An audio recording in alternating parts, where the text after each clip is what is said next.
Katika vitu ambavyo nimefanya research ya kutosha,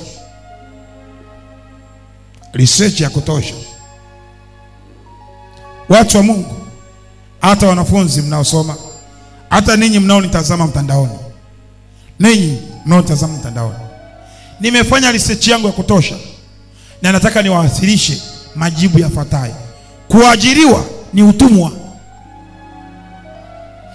Naongea na wewe unanitazama mtandaoni, unayotoa macho wewe. Kuajiriwa ni utumwa. Uajiriwa serikalini ni utumwa. Uajiriwe kwenye kiwanda ni utumwa. Uajiriwe kwenye taasisi yoyote ni utumwa. Kwenye kampuni ni utumwa.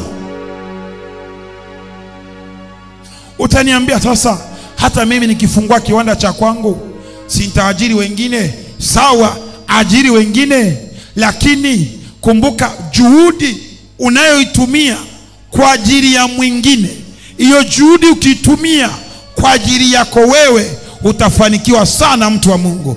Nasema utafanikiwa sana, mtu wa Mungu. Hata kama uitikii, naitikia mwenyewe, nitafanikiwa sana mimi. Amina.